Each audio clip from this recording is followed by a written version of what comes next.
Daniel had everything people said made a good life. A stable job, a clean apartment, and Jason, his partner of 5 quiet, comfortable years. They shared groceries, laundry duties, and a Netflix account.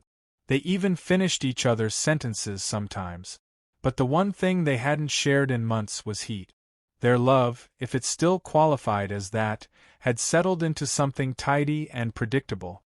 Jason was kind, thoughtful, always remembered to kiss Daniel on the forehead before leaving for work. But there were no stolen glances, no teasing brushes of fingertips, no raw need. Just safety. Daniel tried not to resent it. He told himself passion always fades. He told himself it was immature to crave anything else. Then Adrian moved back into town. Adrian was everything Daniel wasn't, unapologetically flirty, reckless in the best way, with a mouth that could curve into a smirk so sharp it could slice skin. They'd known each other years ago in college, back when Daniel had been too scared to even look at him for too long. Adrian had swaggered through rooms like he owned them, collecting stares like souvenirs. Even back then, he'd flirted with Daniel, subtly, playfully, like he was testing limits. Now, at 33, Daniel thought he was past the age of being tested. But Adrian hadn't changed a bit. They reconnected over drinks one night. Jason had a work trip. Daniel didn't mean for it to feel like a date, but Adrian made it one, with his easy laughter, the way he leaned in when he talked, the way his fingers brushed Daniel's wrist with deliberate carelessness. "Still wearing that ring?"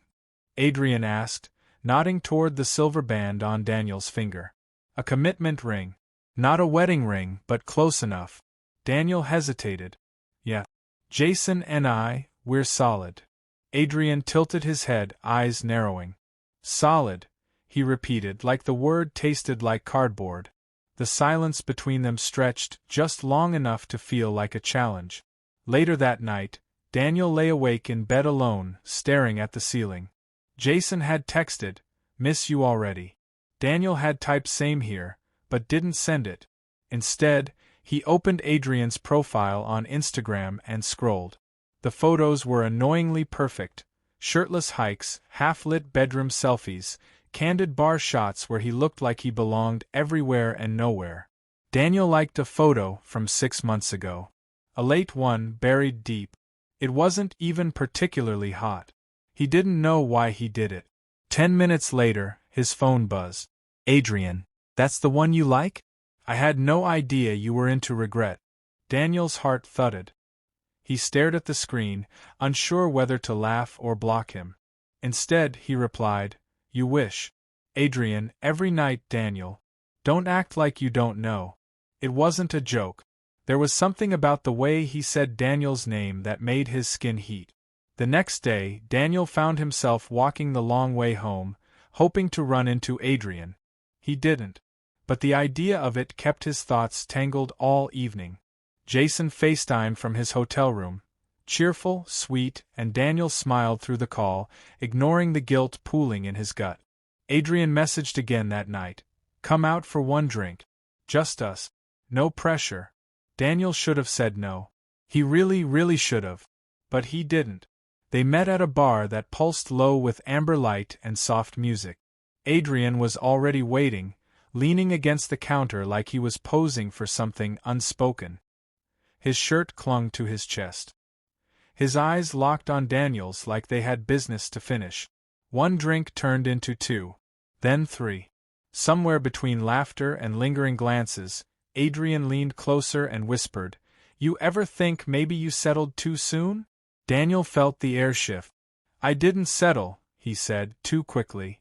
Adrian's fingers found the edge of Daniel's knee under the table. "Just a brush. No one saw." "Don't worry," Adrian said, voice low.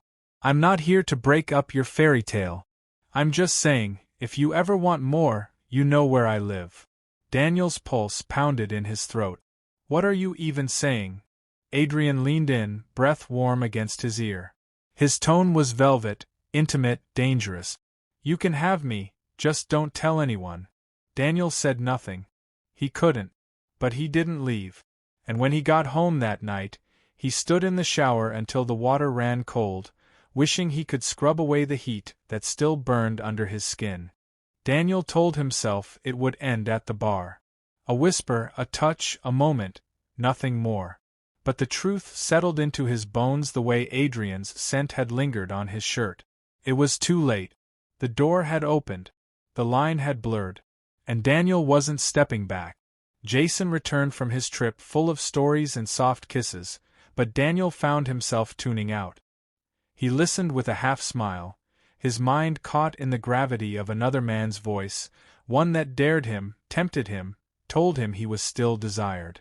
1 week passed. Then 2. They met again, casually as friends do.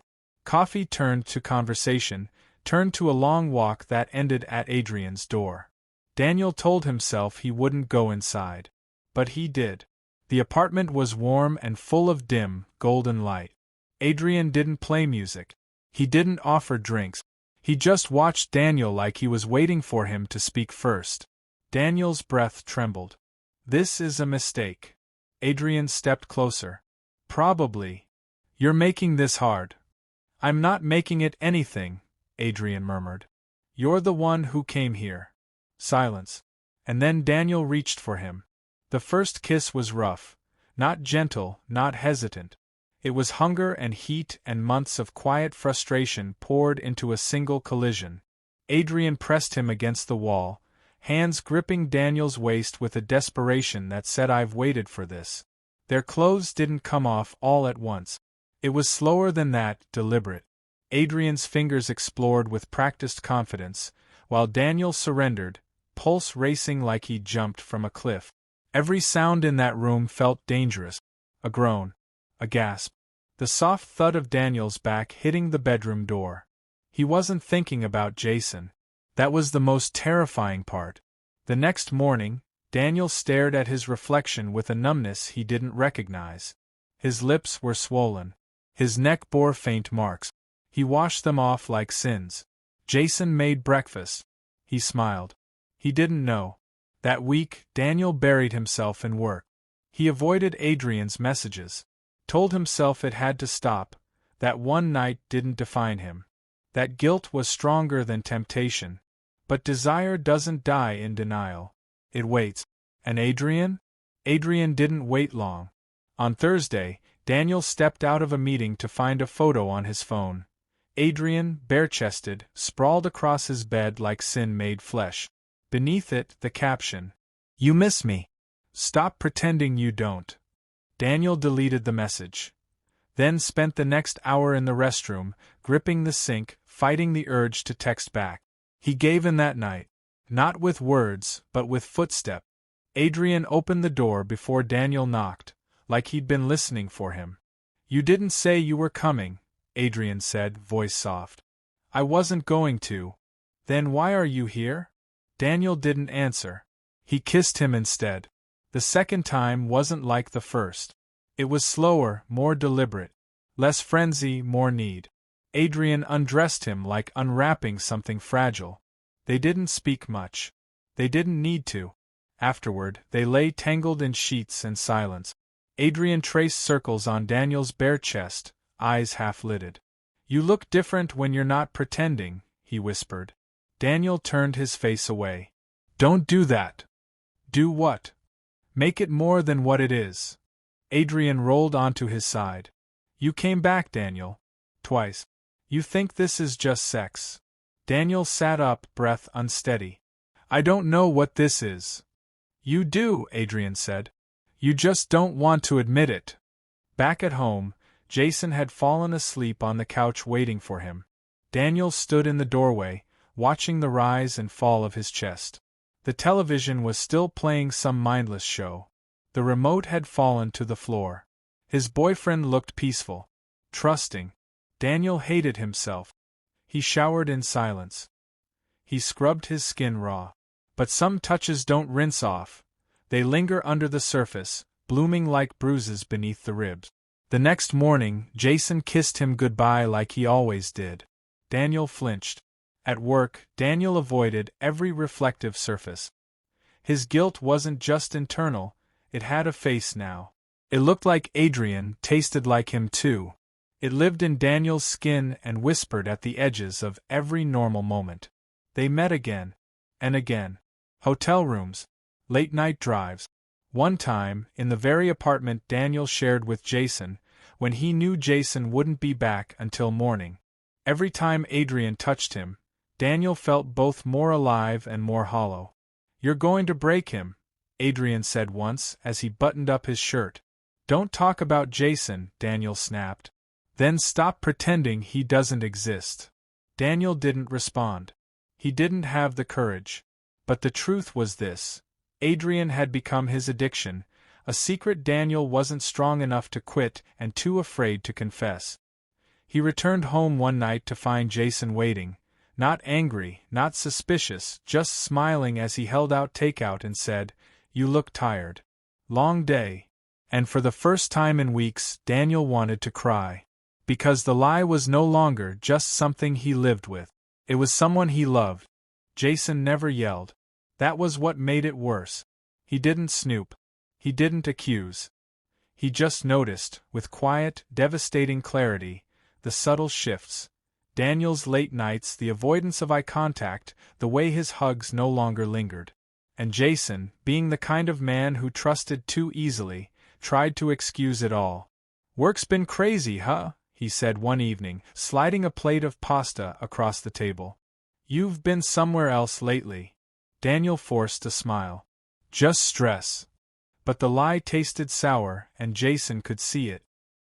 His eyes searched Daniel's face like a man looking for something he already feared he wouldn't find. Adrian, meanwhile, was done hiding in shadows. He stopped waiting for Daniel to come to him. He started appearing uninvited. A text at 11 p.m. saying, "Outside your place. Come down." A voice note whispered into Daniel's ear as he sat on the toilet at work. A picture. Then another. Then a message that shattered the careful balance Daniel had tried to maintain. "Tell him. Or I will." That night, Daniel didn't sleep.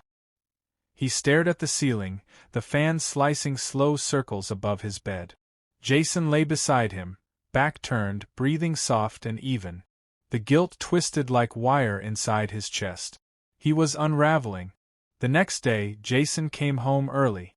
Daniel was in the shower, steam swirling, body sore from yet another afternoon with Adrian. He hadn't expected Jason until 7. He left his phone on the nightstand. He didn't lock the screen. The text popped up as Jason walked into the room. "Adrian, last night was worth every lie, wasn't it?" The silence that followed was different. Not shocked. Not loud. It was surgical, the kind of silence that slices straight through everything, clean and deep. Jason didn't say a word. He just placed the phone screen down and walked out of the room. Daniel emerged minutes later, towel around his waist, humming, until he saw the expression on Jason's face. "Who is Adrian?" Jason asked, his voice hollow. Daniel's mouth opened. Nothing came out. Jason nodded. "That's what I thought." There was no screaming. No slamming of doors. Just disappointment so sharp it made Daniel nauseous. "You cheated on me?" Jason asked quietly, as if needing to hear it out loud to believe it. Daniel could have lied. He thought about it, but the truth had already been texted. In digital ink. Undeniable. "Yes," he whispered. "I did." Jason closed his eyes. His hands trembled at his sides. "How long?" Daniel hesitated. "A couple months." Jason laughed, bitter and broken. "A couple of months? And you came home to me every night? Slept next to me? Told me you loved me?" "I did love you," Daniel said, desperate. "I still do." Jason stared at him, heart unraveling in real time.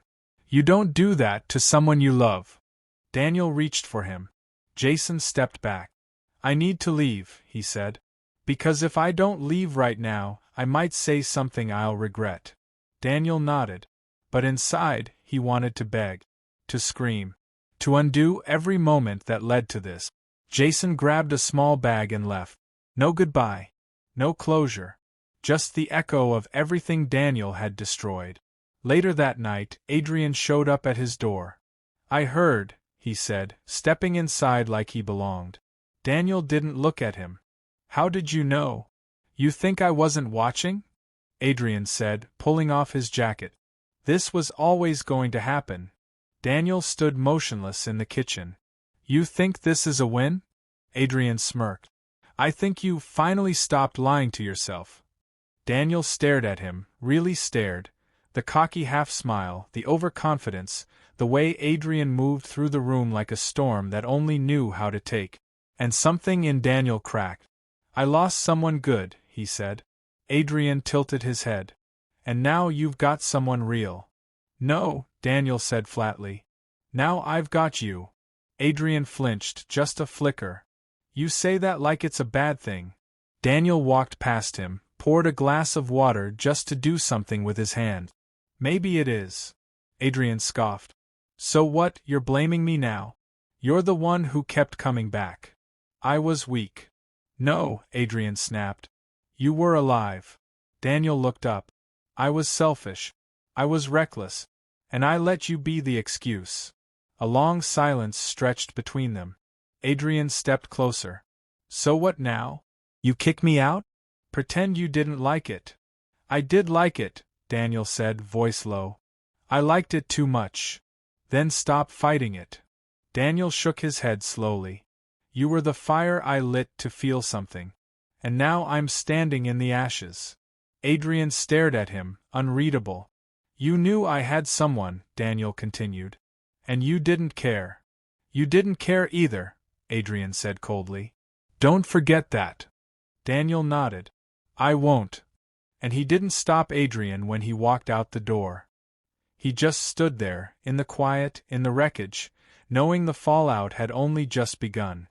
Jason didn't come back. Not the next day. Not the one after.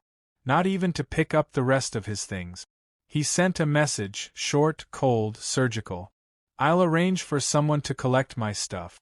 Don't contact me. Daniel read it 4 times, each one cutting deeper. He typed out a reply, deleted it. Then typed it again. Then gave up. There was no defense. No apology big enough. Some mistakes don't come with redemption. They just sit there, wreckage scattered across what used to be a life. The apartment felt like a museum of their routine. 2 toothbrushes still in the holder. Jason's jacket still hanging by the door. Photos on the fridge of vacations and smiles. Frozen now, irrelevant. Daniel wanted to tear them down but couldn't touch them. He sat in the kitchen for hours, staring at the place where Jason used to lean and laugh while cooking. The silence wasn't peaceful. It screamed. And then, almost on cue, Adrian showed up. Not with flowers. Not with guilt. Just with that same confident smirk and a 6-pack. Daniel didn't even open the door fully. You shouldn't be here, he said. Adrian cocked his head. You look awful. Good. I should. Adrian leaned against the doorframe like he owned it. You're free now. Daniel blinked. Free. Yeah, Adrian said, as if it were obvious. No more sneaking around. No more guilt. It's just us now. Daniel exhaled, slow, long, hollow. You still don't get it, do you? Adrian narrowed his eyes. Get what? This wasn't a game, Daniel said, stepping out and shutting the door behind him. I didn't win you. You didn't win me. We lost. All of us. I didn't lose anything, Adrian said, stiffening. Daniel looked him dead in the eyes. That's because you never had anything real to lose. Adrian flinched, just barely. You think I didn't care? I think you cared about winning. About proving you could still pull me. I think you saw my unhappiness and made yourself the cure. You came to me, Adrian said, anger finally slipping in. I know, Daniel replied. And I'll regret it for a long time. The silence that followed was heavier than all the nights they'd shared. Adrian opened his mouth like he might say something sincere. But nothing came out. Not even he could spin this ending. Daniel turned and walked back inside without saying goodbye. He didn't cry. Not right away. He just sat on the couch, surrounded by everything he broke, and let the weight of it all press down on him. Weeks passed. Jason's things were gone, boxed, collected, erased. The apartment felt sterile. Daniel went through his days like a ghost. He deleted Adrian's number, blocked his social media. Not out of spite, but because every glimpse felt like a relapse waiting to happen. One afternoon, Daniel passed a familiar coffee shop. He saw Jason inside, across the glass, laughing, radiant, lighter. Sitting across from someone new. Another man. He didn't look angry. He looked healing. Daniel didn't go in. He just stood there a moment, then kept walking. He didn't feel jealousy. Just a strange ache. The kind of ache that lives in the stomach. Not because you want something back, but because you know you threw away something you should have protected. That night, he poured a glass of wine and stood on the balcony, letting the city hum around him. Lights flickered. Horns passed. The world, uncaring, kept moving. And in the quiet, he whispered it aloud to no one. "You can have me, just don't tell anyone." The sentence hit different now. Not seductive. Not exciting. Just hollow. Just haunting. Because in the end, he did have Adrian. And he lost himself. The next morning, Daniel opened a blank document on his laptop. Not for work. Not for distraction. For truth. He started writing everything. The nights. The kisses. The lies. The guilt. The shame. He wrote as if confessing to the page might cleanse him. There would be no one to read it. No one to forgive him. But it was a start. Because healing doesn't begin with being loved again. It starts with finally facing who you became when no one was watching.